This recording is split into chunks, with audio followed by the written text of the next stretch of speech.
Hello and welcome to the People's Rose. Welcome. Hi, I'm Jarrett. I'm Brooke. And we are a married couple talking to you guys about our favorite reality TV pod. No, we are a favorite reality TV podcast. Talking about our favorite reality TV shows. Yeah. Favorite reality TV shows. Yes.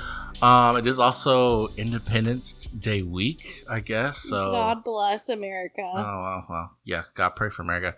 Happy Independence Day to everyone. I thought this week we'd be liberated, freed from Brayden on The Bachelorette. Oh my gosh, Jared. But of course, we unfortunately had to soldier on with him another week. Jared is a new dad. Let me just say this. So he likes to make a lot of dad jokes. So... I'd say they're better than dad jokes. I'd say they're okay. cream of the crop. All right. You know what I Just mean? keep telling yourself that. Yeah, so we're gonna start off talking with The Bachelorette, but of course this week we watched The Bachelorette and Claim to Fame, so we'll be talking about that. That's what it's called, Claim to Fame. Yep, I forgot. that's the show. Yep.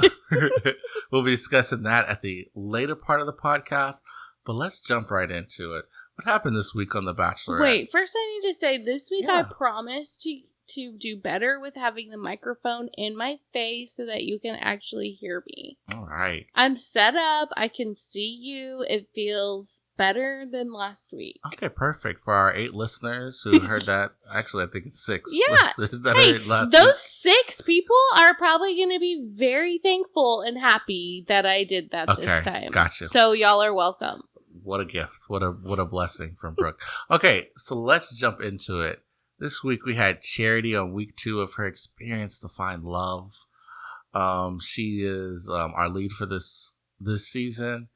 And what do you think of Charity so far? It's episode 2. What are your thoughts? I think Charity's great. I think she's fun. She's cute. What did she do? She did something in, like, at the very beginning of the episode where she was just like, woohoo, I'm here to find love. Do you remember that? Yeah, I didn't think that was cool. I thought it was so cute. I think her way of expressing, like, how happy she is to me just comes off as lame. But That's it's okay. rude. Yeah, you know, it's kind of rude. What do you mean lame? Like, you know how she, like, lifts up her hands and, like, she's like, woohoo, yeah. It just seems like... I thought it was cute. Okay, well, she is cute. I have no issues with it. Continue. Well, right. I think... So, here's the deal. I'm a little concerned about... It's not really... Well, okay, I'm concerned about her situation with Brayden. Because I feel like should we get into that? Yeah, let's just preface this conversation that when it comes to discussing people on the show, you know, it can get kind of personal when you hear people talking about on podcasts. So I just want to start from the get-go and say my personal feelings on Brayden are, I think he's very mature. I think he deserves all the ridicule that's probably coming his way. And yeah, that's where I'm starting from. So go ahead, Brooke. So, okay, Brayden, he obviously, we know, got the first impression rose.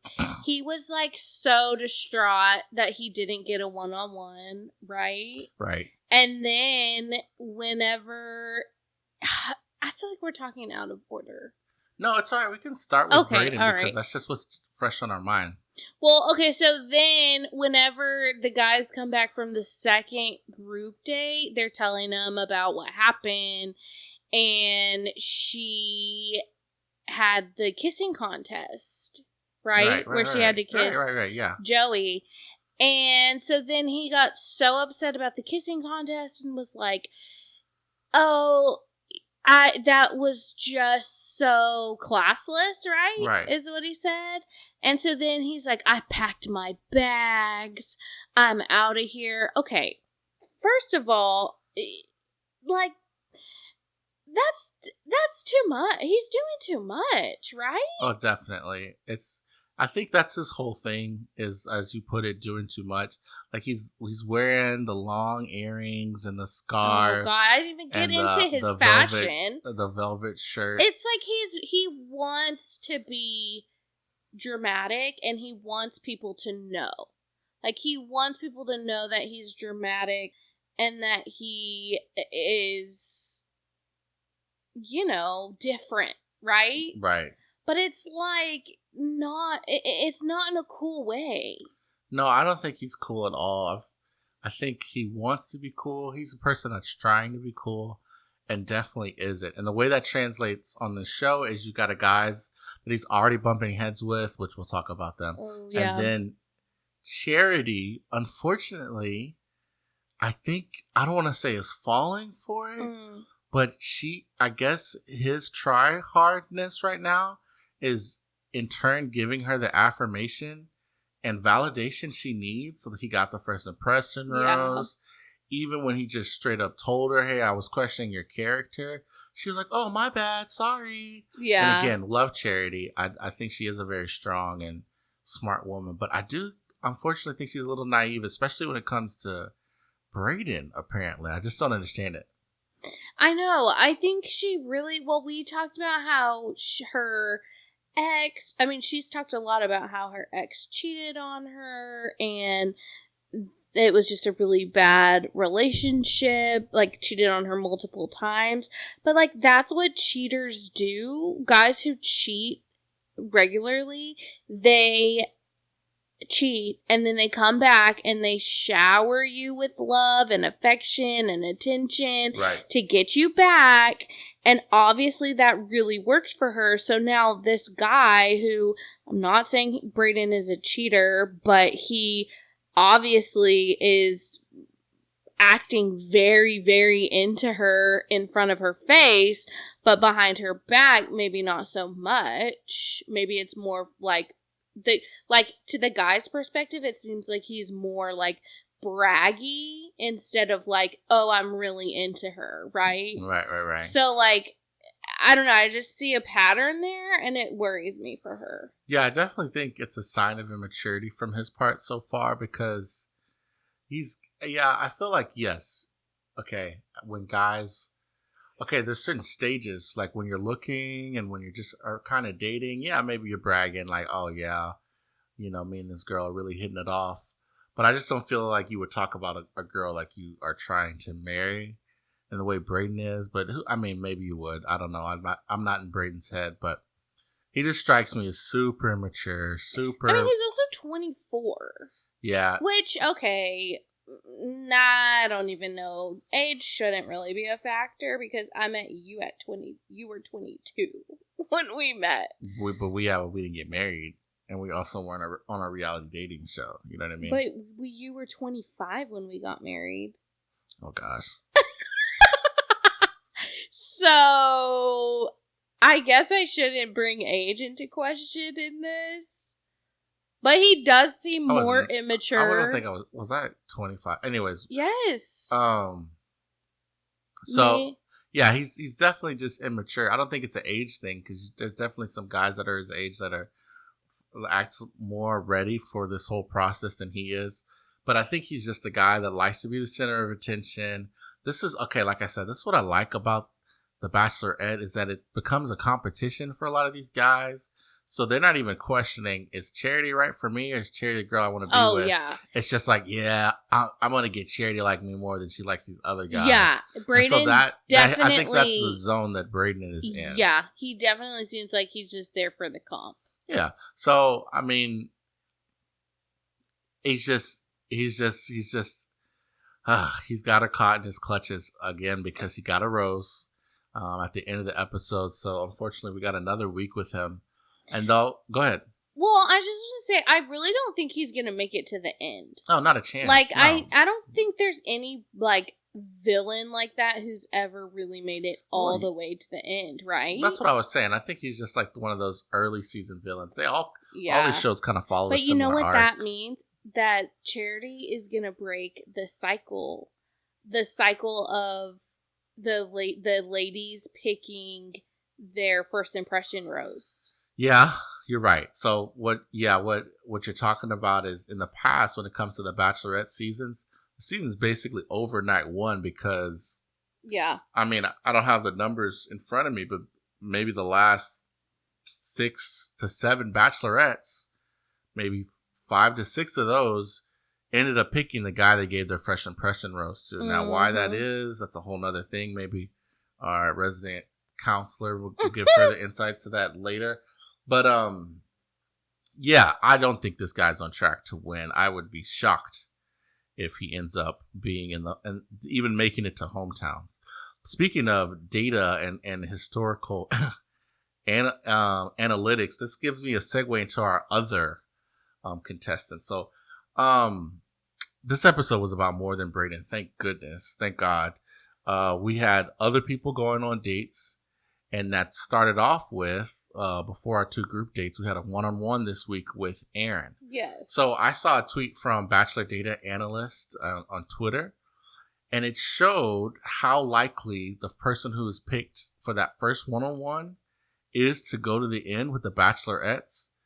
And it has never happened where the person who was picked for the first one-on-one made it, was the person that the Bachelorette ended up picking. What? They either flame out midway through the season. The only ones who have made it far was Blake on Becca Kerfrin's season, and Peter. Everyone remembers Peter, Gaptooth Peter. I'm sorry. With Rachel, that was his name. Remember, I was just calling him the salt and pepper guy because he has gray hair or had some gray hair, right? But historically, this date Charity went on a date with Aaron B. Although Aaron B seems like a great match for her, seems like a guy she might like. Historically, his odds are against him that he's picked for this one-on-one date. Yeah, I could see that flaming out because remember we were saying he just felt a little fake. Yeah. And I don't know if fake is the right word, but just like too polished maybe? Yeah, okay, let me get on my soapbox here. Let me go on a little rant. I thought Aaron B, the guy she picked for the one-on-one, seeing him in the first episode, I'm like, look at this guy. Good-looking guy. He's got a good job. He is respectable, seemingly. He's got his head on his shoulder. He's polite. I'm sure this guy's going to go far. He's tall. He's got everything going for him. But the more I see from him in previews, him antagonizing Braden and getting dragged into that mess, the more I see him actually interacting with people, he just seems very, just like you said, fake. Performative. There's a guy, that's a good word. I say in general, not just on shows, not just in reality TV. There are guys that I think are trying to be seen as a modern good guy instead of actually trying to be one. Yeah. So it's like they read the script, they act a certain way, they talk a certain way, they follow certain trends. But deep down, I don't want to say it's not who they are, but it's more just them performing a character. Yeah, that's a good this is a lot to say about a guy I've never met. I've only seen 4 hours of TV, less than that. But from what I've seen, like, I'll just say he's on my watch list. I haven't seen enough for me to say, oh wow, this guy's bad news. Nor have I seen enough for him to say, oh, this is a great guy and he's definitely going to the end. His story, like, let's get into it. They had a good date. They drove to the Hollywood sign. They had a picnic. That was cute. They hugged. He admitted, obviously, that his coin was a double-sided coin and not just a lucky coin. Like, we all knew that. Thank you, Aaron B. But also, when they got to the date, it came time for you know how they do. It's my date time, so it's time for me to tell my tragic story, which in turn opens me up to the lead, and now we've made a connection, and you know about my past, and you comment on that, and then we kiss, and you give me a rose. So it's that portion of the date, and his story of following that arc, which is totally unnecessary, but just the fact that he felt like he needed to have a story, right? And the story he came up with was like, yeah, in like college, I was a bad guy to this girl, man, and like, so I went to therapy though and really worked on myself. But it just, when I had future girls, they took advantage of my vulnerability. And I just know you would never take advantage of my vulnerability. So thank you, Charity. I feel it with you. To me, and then I didn't even do it right. He was like crying, like he was telling the story, like, yeah, I was a bad guy in college. Like, okay, I get it. Are you still a bad guy? Is the therapy working? Are you still in therapy? It just felt to me so forced and performative. This is my story. And yeah.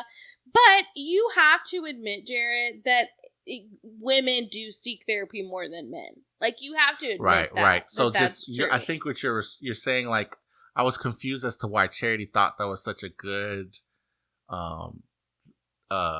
comment that he went to therapy, and it is good to go to therapy. In fact, if you're looking for a therapist, okay, you should try this lady named Brooke Johnson. Okay, and if you're in the Houston area, yes, it is more common. I think I actually don't know that to be true. I would guess it's more common for women to at least talk about therapy than it is men to talk about therapy. But you see what I'm saying? I think that's Aaron B just saying, like, and then you know what I'm gonna do, guys? I'm gonna tell her I went to therapy. That's hook, line, and sinker. And you're like, well, what'd you go to therapy for? Because I'm a total horrible dude. It's like, okay, all right, I'm glad. That's what it sounded like to me. It would have been, you're right, like, it would have made a better impact. It would have been better if he would have just been like, I went to therapy and then I changed X, Y, and Z and actually talked about what he changed and what he's done different. And I needed to work on myself. Other than, and now girls take advantage of my vulnerability. And that's another thing. Yeah. That's what you got out of therapy, is like, now I'm vulnerable and people take advantage of me. Yeah. Like, come on, I think you need a little bit more. Yeah, probably so. So that's all I'm saying. You know, I could be dead wrong about this. Aaron B could be the greatest guy on earth, and he's just coming off weird because this is a TV show that's getting edited for narratives and stuff. Right. We can't be ignorant of that. But so far, based on Bachelor data analyst on Twitter, and just my impression of Aaron B, I think he also is going to be a guy that kind of like, oh, he was strong, but it was just more of a comfortable connection. Yeah. And not Charity's person. Yeah. As they say. Yeah. So I agree. That's probably a good take on how far he's going to go. So let's move on to the next group date, which they basically played volleyball in Speedos on the beach. The best part about that Contain yourself over there. What? No, go ahead. What? Nothing. What'd you say? Just keep going. The best part about that date to me was when all the people standing around watching were like getting hit with the balls, the dodgeballs. The dodgeballs. Oh, what did I say? Volleyball? I said volleyball. No, you didn't say that. And then, yes, that was very funny. I was literally about to say while we were watching, oh, it'd be so cool if we got to stand there and watch that. But then they started getting hit with wow, now I'm saying volleyballs. With dodgeballs. Dodgeballs. Yeah, this was one of those classic, oh, we're going to have fun on the beach. Oops, nope, there's also a competition happening. And I'm making fun of the format, but we love the format. Right. We love the show. It was, it was interesting. The guys got to show off their muscles. They worked hard to get on the show to look like that. So as much as they acted like, oh, gosh, I have to show off these muscles that I spend all week working out for, I'm sure they were very happy. Oh, for sure. To show off. I know I would have been in to show off this dad figure. Anyways. I'm going to get you a green Speedo. All right. Yeah, that'll be episode 5. You can wear it in Galveston. Yeah, that'll be the thumbnail. Okay, anyways. That'll shoot the viewers up. So then, they played, and this is another part. You just don't get this level of competition from the Bachelor version of these games. Yes, the women do go all out, but the guys always kind of halfway through the game forget that they're even at a dating show. Yeah. They were just playing dodgeball. Yeah. Like the wrestler guy, Caleb B, he was just happy to be out there. Oh my gosh. But he also was just like, oh, let me show these people what's up. Hey, that's... Which also... didn't he say he used to be a professional baseball player? Yeah. Well, he said a college baseball player. Oh, college. That's what I meant. College. There are so many athletes this season, it seems like. Well, I feel like there's always ex-athletes on these shows. Yeah, I feel like they purposely recruit that kind of person to be on the show. Patati. Okay. So, I think it was a good dodgeball game. It was fun to watch. They brought in the guest announcer and then didn't let her speak again. I forgot her name. I think her name was Liz. Who was it? She was like a sports broadcaster from the LA area, I guess, but that was all we got about her. And then and so I forget the colors that the guys' Speedos were, pink and green. Pink and green. Okay, Brooke clearly was paying attention. And then which Green team won? won. Okay.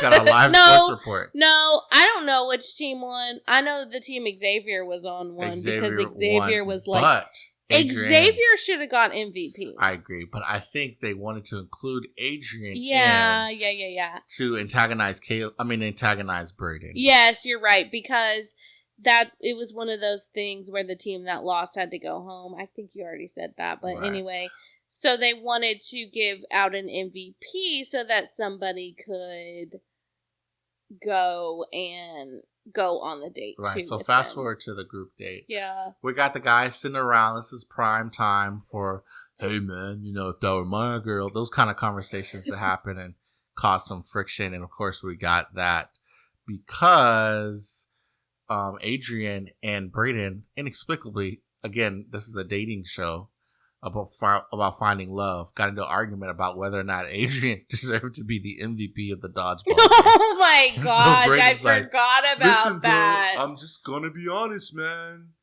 You wouldn't have been my MVP.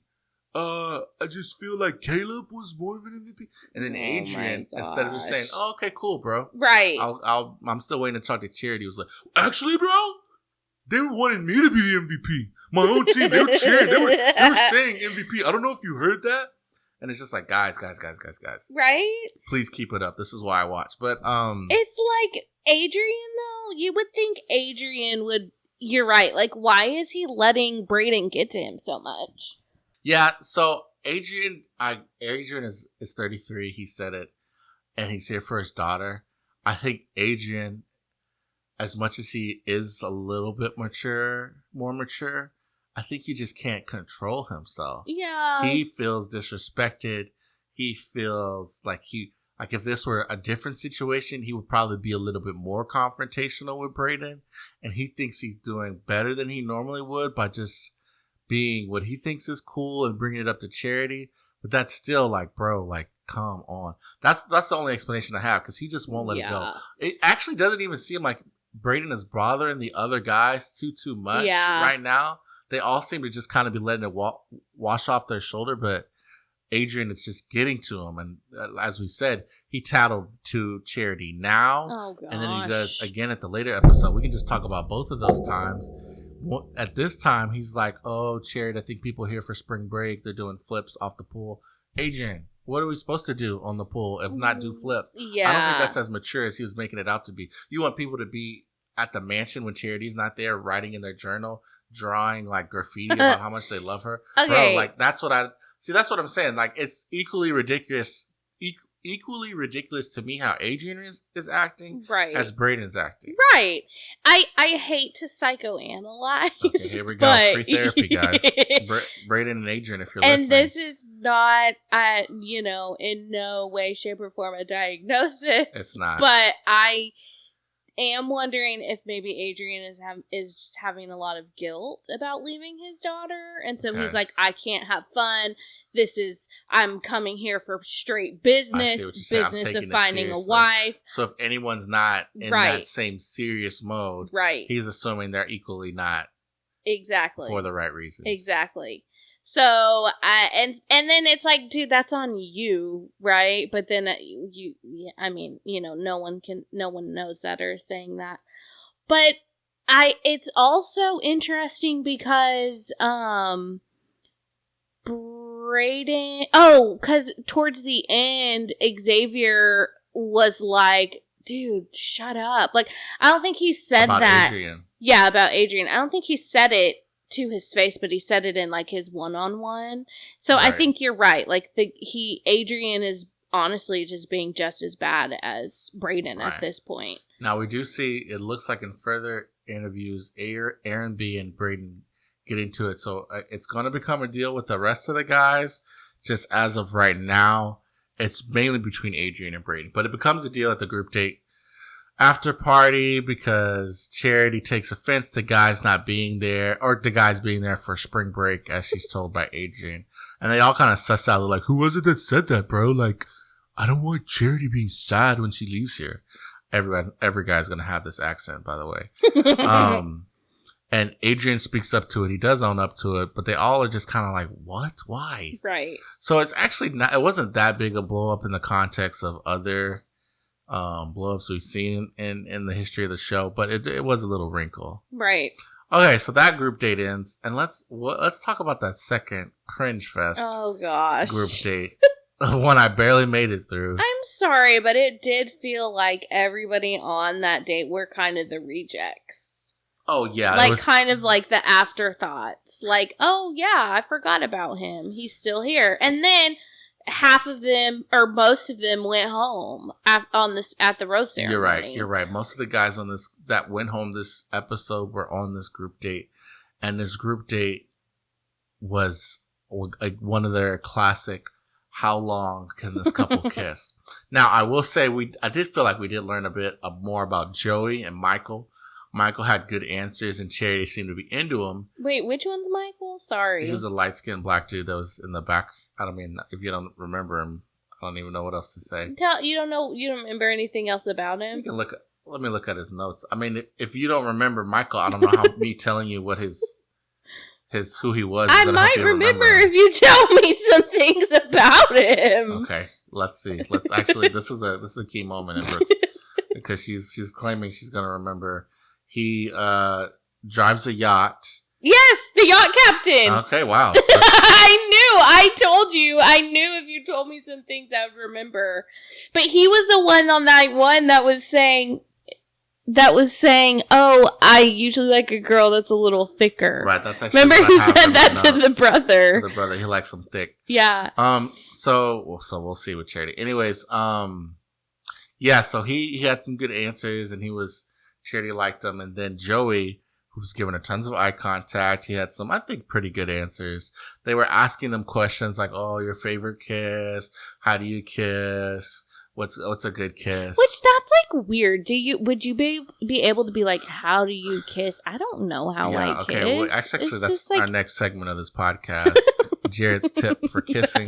Everyone, please listen up. Stop. These are 10. No, I'm classic. just saying, like, would you be able to be like, "Oh, I touched the face," or "I touched the easily. back"? Okay, well, I don't think I would. Okay. Well, thankfully, you're husband up. And yeah, you're right. I don't even have to worry about it. Heard he's a great guy too. Congrats. So yeah, they got through that awkwardness only to be faced with the winner of those questions picked by, we forgot to say, Rachel and Gabby from the previous Bachelorette season, which was a total waste. It was a waste. They're great girls. We love them. Their season was horrible. They're not with their final picks, or even if they had final picks. But they were our guest host and judges for this group date. And along with Charity, they picked Joey to attempt to have the longest kiss ever on the show. Now, they had to specify on the show because we looked it up. The longest kiss, I guess, in world history, if you are to trust my quick Google search, is 58 hours plus. That just can't even be true. And I was like, man, who knew that? How did they know that you and I kissed that long? Oh, my God. Anyways, so, no, this didn't last 58 hours, but it lasted 4 minutes, and it looked like it was excruciatingly painful for the guys who weren't picked and had to sit there and watch Joey and Charity kiss way past the record. They just they went a minute extra. Literally went a minute extra. Which is, if you're going to kiss somebody, go a minute extra. I mean, it looks like a great kiss. I can't even deny that. And on top of that, for those guys who are already not having the best date, Joey got to have one-on-one time with Charity for the rest of the date. Oh, and they got sent home. That does suck. You know what sucks too about that? It doesn't even seem like when that happens, on both times that happened this episode, they never even said bye to Charity. Like, they just, left. If I was getting sent home, I feel like I would try to make an effort to be like, bye. Yeah. I'll miss you. I'm sure they did. It just got edited out. Oh, maybe so. And then, but here's the genius about sending them home is that they were able to tell the guys who are still at the mansion, hey, Charity kissed Joey for 4 minutes. And then, of course, Brayden and Adrian got to discuss, along with the Harvard grad, whose name I forgot, but it doesn't matter. He got sent home. Oh, yeah. how they would have acted if they had to watch Charity kiss for that long. Yeah, It's like, and well, Braden's like, I would have left. Bro, yeah, if that'd freaking been me, right. And you're like, well, you're not gonna leave. You're Yeah, not gonna bro, I would have leave. left. That's just like disrespectful, bro. Oh my gosh. I just don't even know if that's the kind of girl I want to be with. And- Or he knows that he's not in it for the long haul, so he really is looking for any Right. excuse to get out. At some points in the season, I want to kind of have a level head and say, well, in the real world, you wouldn't want to see a girl you like kiss for someone. But this is also what, day 2, less than 36 hours of them having met Charity. Yeah. So they still are in the like, oh, we're all in a friend group and all like the same girl stage. So Yeah. I get what True. they're saying, but you're not married. You're not even really boyfriend and girlfriend yet. True. Okay, so Joey goes on the one-on-one time with Charity, and they have good conversation. Joey opens up about his life, and it kind of contrasted Charity's because his parents had actually split because his father had come out, and they I think he said they split, but they still had a great friendship with one another. And instead of going into that, Charity began to talk about her views and how much she needed a partner that had, or maybe she didn't specify needed a partner that had parents that stuck together, but just how important that was to her and how much that love between the parents that stick together had meant for her. And it was kind of weird that Charity... It was a little weird, but I think what she was trying to say was any good relationship is built on love. And so I think she was saying,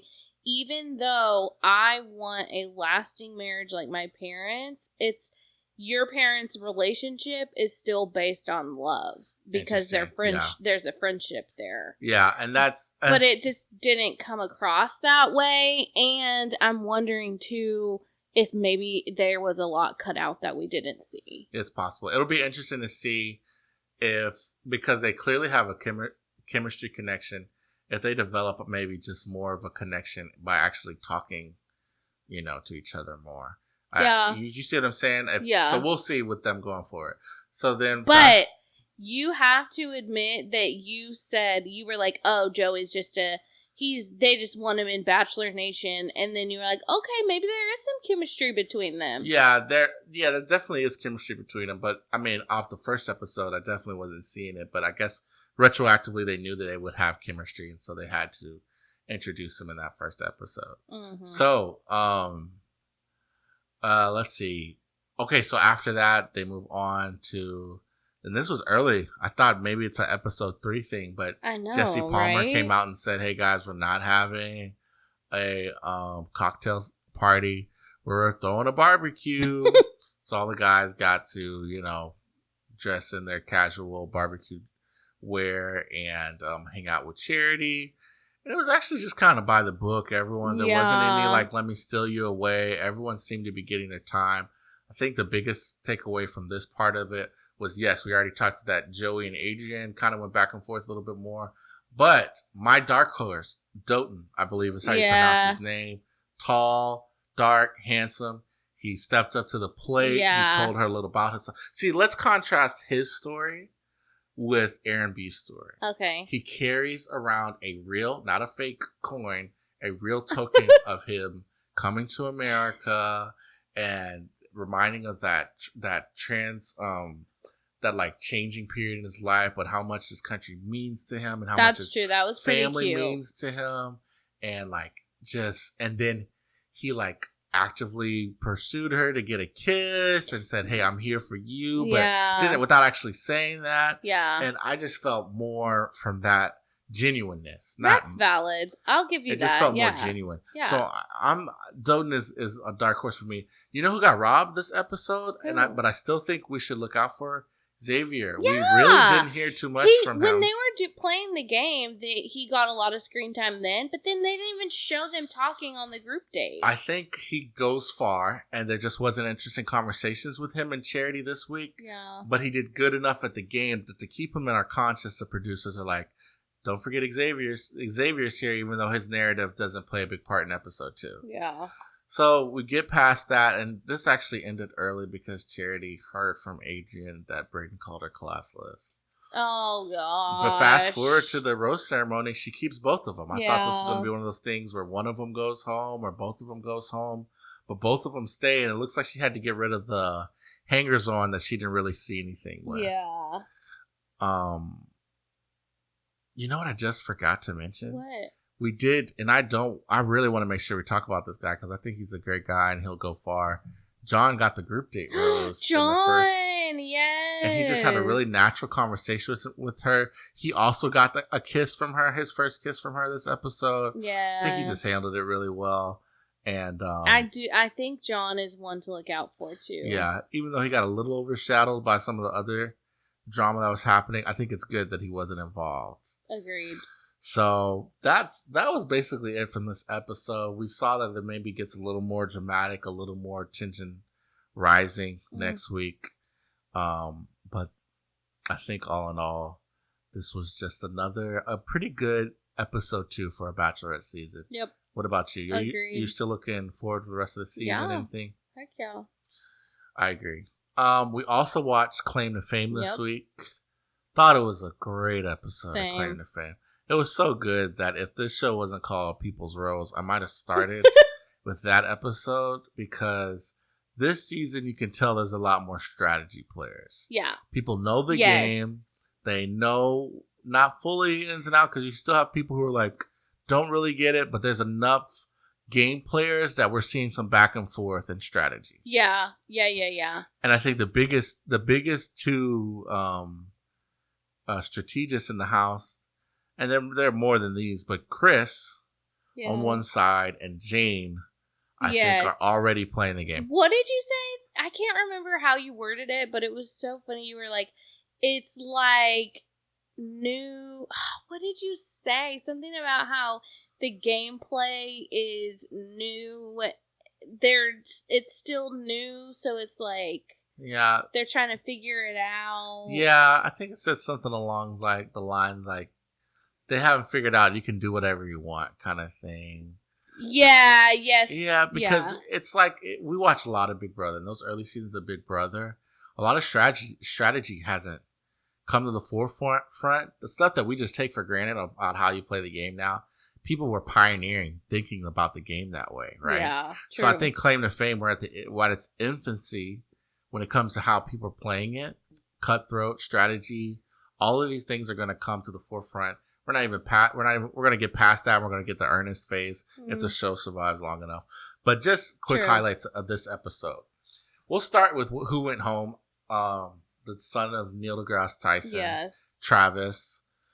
Poor kid. I felt like he was just struggling. When he, first of all, I feel so bad that he confided in Jane. Yeah. So he confided in Jane, told her the clue that he had found about Shane, and then started crying because I think he was just stressed about like the pressure of the game. Right. Which, how old is this kid? Because he seems like he's like freshly 18.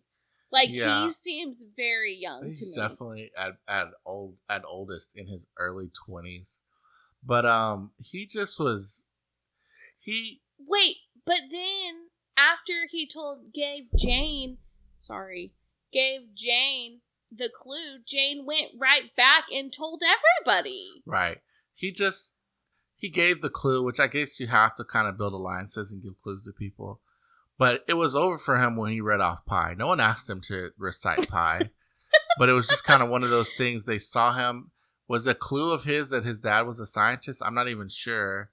But it was just one of those things where you saw that, you saw a nerd, and you said, wait, black nerd, Neil deGrasse. Oh, okay, it's him. Yeah. Like, they didn't even need a clue. They didn't need to look at too much of the board, the clue board. It was just like, yeah, this guy's Neil deGrasse Tyson's son. Yeah. And so he was just easy target.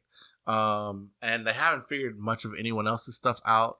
Some people now know because of Travis's clue and Jane that Shane is the daughter of Eddie Murphy, so she should be looking out.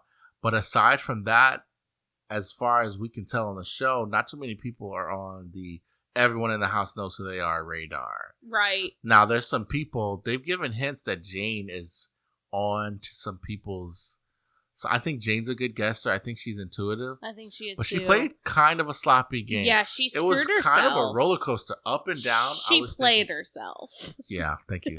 We're trying to, not get R-rated.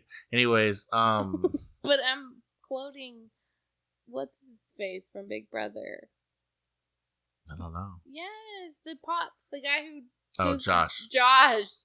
Didn't he say you played yourself? Yeah, of course he did. Okay. And so she just was kind of sloppy gameplay. Yeah, and so like at the end of the session, or not session, sorry, at the end of the episode, everyone was kind of like, we gotta go for Jane because she's doing too much. Right. We did see in the preview that looks like Chris, she figures out who Chris is, so it's like kill or be killed when it comes to Jane. Yeah. The problem is when you go after Jane is you have to know who she is. And I don't think they made too much headway on who she is. They think her dad's is a rock star because he was born in the 40s. Oh, yeah. We got a clue about her. Well, they said her celebrity was born in the 40s. Yeah. 46. So that means she had to have been popular. She's old enough to where that could be a father. Right? Exactly. But yeah, they don't. I mean, that's really all we know about her. Mm-hmm. But some other players, Shane, I think, is on the top of. We won't see her for too much longer. I think Chris is a game player. But they might keep her around just because it's like we know who she is. It's an easy out. Yeah, which is probably why she stayed this week. Yeah. Because I think everyone now knows she's Eddie Murphy's daughter or relative. Right. Aside from that, we still haven't there wasn't enough airtime to see much of. Some of these people have already forgotten their names. I know. I know Cole just because I guess we saw him a little bit this episode. But he's like and Monet. very under the radar. Right. And so is Cassandra. Actually, Cassandra? I don't know. Actually, Cole looks so much. I can see Cole's celebrity, but I don't know who they are. Like every time I see Cole, I see a familiar face. And I could be dead wrong. He might look nothing like a celebrity. But every time I see Cole, I'm like, I feel like it's just on the surface who this guy's celebrity relative is. I don't even remember his clues from episode 1. Yeah, I don't know. They haven't really come up he too might much be yet. one to watch though. Like he might just slide his way to the end. Yeah, but I still think you got to have some kind of game plan, and I don't know if he does yet. We'll see. Well, and then you have to admit that you were wrong about Chris. Because last week you were so okay, no, but Michael Bublé. Let's actually address something in this podcast. 100% John Mayer, and we know that is 100% false. Okay, why? What's with the antagonistic? This is the fourth. You have to admit, because Jared, that you were dead wrong. I need you to sign this piece of paper and tell all of America, Jared, that you were wrong. Because you're never wrong. Why are we keeping score? You're never wrong. Do we want to start keeping score? Because I can keep score. No, I'm wrong all the time. Well, that's the point. Yeah, you're never wrong. I agree. That so actually, I have to really relish in it when you are wrong, because it's like, wow, for once Jarrett is wrong. We're just gonna give you a segment called "You Have to Admit," where you just call people out. I tried to use different words this time, but I was like, I don't know if I can say. I don't know how else to say it. Just lean into it. We'll call it "You Have to Admit," and you call out anyone and everyone when they were wrong. Hey, not just me. Okay, great. I'll do it. And you can do it to me too. No, I love you and respect you. Oh my God, Jared. Okay, so yeah, that was Claim to Fame. There's really not too much more because it's just kind of a show. We don't get live feeds or anything from. Well, wait, we're not going to talk about who Chris's celebrity is? Because we definitely figured it out. We did figure it out. I feel kind of bad about it. So why? We see the clue that says, because it wasn't a quote unquote figure out. Well, your mom would have figured it out because we see his clue. Monet picks his clue, and it's got a dog. It's got a heart. It's got eyes. It's got the letter N, and it's got an open door, and then it's got 7 T-shirts. But we should also note that while they were playing the game, we got an extra clue in that his celebrity relative... Wait, No, he said that. He's sorry. He said it in his one-on-one Right. that his celebrity relative was popular in the 70s. Right. So yeah. And we knew that he was a singer. Yeah. So of course my mom is gonna know who were popular singers in the 70s. I don't know. Right. It's when I saw the dog, I did think Puppy Love, but I actually thought I thought the person who sang the Puppy Love song was the Bee Gees' little brother. I think his name was Barry Gibb. No, that's one of the Gibb brothers. Andy Gibb. No, it's one of the Gibbs. But I couldn't remember his name. I was like, I don't feel like that one's it because he's not Australian. But it was another family band, the Osmonds. Donny Osmond is Chris's dad. Celebrity dad. And I Father. think Jane figures that out once. I think she does too when she sees the clue. Because she's old and, of course, probably listens to the Yeah. Osmonds. I'm sorry, Jane. Well, if you happen to be one of her 8 listeners. No disrespect to Jane. But, yeah. But the reason Jared says he feels bad is because what were you looking up? Well, your mom is trying to guess the people without watching the show. So really, it's kind of hard. But I was trying to look up his clue but I mean, if you type in Chris claim to fame, the first result was Donny Osmond's son. Yeah, I was like, all right. If you're trying to play along, you gotta be real just don't even search about what you're Googling. The only time I search is when I know who it is, and this is my strategy. Like, this is how when I saw Travis in the first episode, and I was like, oh, that's Neil deGrasse Tyson's son. I didn't look up Travis claim to fame. I looked up Neil deGrasse Tyson family to see if my guess was right. And then that way, if it wasn't one of his family members, I still wouldn't know who Travis is. Oh. So if I thought it was Donny Osmond, I would think Donny Osmond's son or Donny Osmond family. Or like Eddie Murphy's children. Yeah. And then if the person pops up, then I'll know my guess was right. Yeah. But I wouldn't have it spoiled. Yeah. You see what I'm saying? Yeah, that just makes to kind of sense. keep it. Because, I mean, we could just Google the cast list and figure out who everyone is. But then why watch the show? Right. Exactly. Well, you would still like to see the strategy and see who goes home and stuff, but that was it. Now, Chris, Donny Osmond's son, Chris, is playing a good game. Yeah. But he might be doing too much. Right. We'll see. Right. So, that was it for the shows that we really watched this week. Do you have any other reality news that you want to get out in 2 to 3 minutes? Yes. Okay. Vanderpump Rules. I know if you're listening to this, you're probably also a Vanderpump fan. They have started filming the newest season, and word is Raquel is nowhere to be found. So I don't know what's up with that. We'll see about that. I don't necessarily want her back, but I do kind of need a follow-up. Like, the very last scene that they had of her, she was unwell, like mentally unwell. So I kind of need a check-in to see where she's at, what she's up to. Also in the Bravo-verse, we have Mauricio and Kyle drama. And Jarrett, I need you to get in on this so I feel like I have someone that I'm like talking back to. Okay. So, Mauricio, you know who Mauricio and Kyle are, right? Right. Kyle Richards. As of yesterday, yeah. I know. No, you knew Kyle Richards. Okay, yeah. But so apparently it came out that they have split. They are separated, but then she posted on Instagram, they posted a joint statement about how don't believe every rumor you hear. We had a really tough year, but no one cheated on anyone, and we are not getting a divorce. So it's just kind of like, she posted okay. That this week? Yeah, like maybe today or yesterday. Wow. But it's just kind of like, okay, but is this just another one of those like celebrities being like, oh, we've decided to break up, but we love and respect and only want the best for them, Or is this like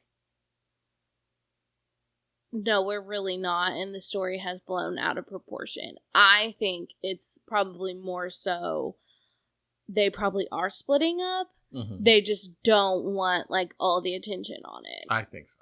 Because that's so Kyle anyway. Like, she, on the show, she never wants to tell anything about what is really going on in her life. Right.